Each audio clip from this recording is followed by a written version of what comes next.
अस्सलाम वालेकुम। कॉफी वगैरह एनिवर्सरी सीरीज का पार्ट 2 है और इसका टॉपिक है कि कॉफी वगैरह का आइडिया कहां से आया, इंस्पिरेशन कहां से आया। तो आइडिया और इंस्पिरेशन जाहिर है दुनिया के बाकी कॉफी शॉप से आए। मैं 20 साल जब हांगकांग में रहा तो मैं ट्रैवलिंग बहुत करता था, स्पेशली 16 साल जो मेरी कॉर्पोरेट जॉब थी। एशिया पैसिफिक के 20 कंट्रीज को मैनेज करता था, वहाँ की सेल्स मार्केटिंग ट्रेनिंग को, तो बहुत ट्रैवलिंग करता था। और जब इंसान ट्रैवल करता है किसी दूसरे शहर में होता है जहाँ पे उसका घर नहीं होता, ऑफिस नहीं होता, तो वो कहाँ जाके बैठता है? वो जाके बैठता है कॉफी शॉप में। कॉफी शॉप में जाके क्यों बैठता है? वहाँ पे पावर सॉकेट मिलता है, वाईफाई मिलता है, बैठ के काम करने की जगह होती है, अच्छी कॉफी मिलती है, सस्ता सा स्नैक्स खाना मिल जाता है, वहाँ बैठ के लोगों से मीटिंग्स कर सकता है। तो कॉफ़ी शॉप्स में बहुत टाइम स्पेंड करता था और कॉफ़ी शॉप्स मुझे बड़े इंस्पायर करते थे। मुझे कॉफ़ी शॉप की वाइब बड़ी अच्छी लगती थी और एक ख्याल आता था कभी कभी कि मेरा भी कॉफ़ी शॉप हो कभी। और तो जाहिर है स्टारबक्स, टिम हॉर्टन्स, कोस्टा और हांगकांग का, जब मैं हांगकांग में होता था तो पैसिफिक कॉफ़ी मेरा फेवरेट कॉफ़ी शॉप था। तो अच्छा लगता था वहाँ बैठ के और दिल चाहता था कि ऐसा कुछ होना चाहिए। लेकिन जाहिर है लाइफ में और बहुत सारी चीज़ें हो रही थी। 2016 और 17 में मेरे पाकिस्तान के ट्रिप्स लगना शुरू हुए, स्पेशली कराची के, कुछ ट्रेनिंग असाइनमेंट्स के हवाले से, कुछ फैमिली के हवाले से। तो उस दौरान मैंने वही करना शुरू किया जो मैं दुनिया भर में करता था। कराची के सबसे बेस्ट कॉफ़ी शॉप्स जो थे वहाँ जाके मैंने बैठना शुरू किया। और मुझे पता उस ज़माने में वो थे पीसी जिसका ग्लोरिया जीन्स था, वहाँ क्लिफ्टन डिफेंस में होता था तो बटलर्स या एस्प्रेसो जाता था। और वहाँ जाके मैं वही करने की कोशिश करता था, वही एक्सपेक्टेशन होती थी मेरी जो दुनिया के भर के कॉफ़ी शॉप्स में होती थी।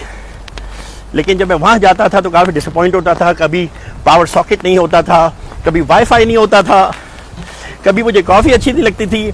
देखें वो मैं बिल्कुल इन तीनों ब्रांड्स का मैंने नाम लिया है, ये बहुत मैं इनकी रिस्पेक्ट करता हूँ तीनों की। ये तीनों ब्रांड्स हैं लेकिन ये कॉफ़ी शॉप्स नहीं है, ये रेस्टोरेंट मॉडल है। तो ज़ाहिर है रेस्टोरेंट मॉडल में वो चीज़ें एक्सपेक्ट करना जो कॉफ़ी शॉप में होती है, तो मेरी एक्सपेक्टेशन ही सही नहीं थी ना, इसलिए ये होता था। और मुझे लगता था कॉफ़ी बहुत महंगी है, मुझे लगता था कि स्टाफ हैप्पी क्यों नहीं लगता है, टॉयलेट साफ क्यों नहीं होता है, म्यूज़िक ज़बरदस्त क्यों नहीं होता है। तो वहाँ से वो इंस्पिरेशन 2016 और 17 के वो जो ट्रिप्स थे मेरे पाकिस्तान के, उस दौरान मुझे ये ख्याल आया कि जो रियल कॉफ़ी शॉप्स होते हैं दुनिया भर में, जहाँ पे सबके पास पावर सॉकेट्स होता है, जहाँ पे वाईफाई होता है, कॉफ़ी ज़बरदस्त होती है, रीजनेबली प्राइस होती है, स्टाफ बहुत हैप्पी होता है, टॉयलेट साफ सुथरा होता है, म्यूज़िक खूबसूरत होता है, तो वैसा पाकिस्तान में क्यों नहीं है? और पाकिस्तान में अगर बनाया जाए तो क्या मज़ा आएगा। तो वो था मेरा इंस्पिरेशन, वो था मेरा आइडिया। लेकिन ज़ाहिर है लाइफ में और बहुत कुछ हो रहा था, तो वो सिर्फ एक आइडिया लेकर मैं चला जाता था पाकिस्तान से अपना काम करके वापस, लेकिन हांगकांग आ जाता था, अपने कामों में लग जाता था। उस ज़माने में मैं अपनी ट्रेनिंग कंपनी रन कर रहा था और वो आइडिया कहीं दब जाता था। लेकिन आहिस्ता आहिस्ता वो आइडिया हर ट्रिप के बाद थोड़ा थोड़ा डेवलप होता गया और वो इंस्पिरेशन बढ़ती गई। और फाइनली एक स्टेज आया जब मैंने उस आइडिया पे कमिट करके काम करना शुरू कर दिया। तो बस ये था, ये कोई अपना ओरिजिनल आइडिया नहीं है। दुनिया भर में कॉफ़ी शॉप्स होते हैं, मुझे ऐसा लगा कि पाकिस्तान में वो सीन नहीं है कॉफ़ी शॉप वाला।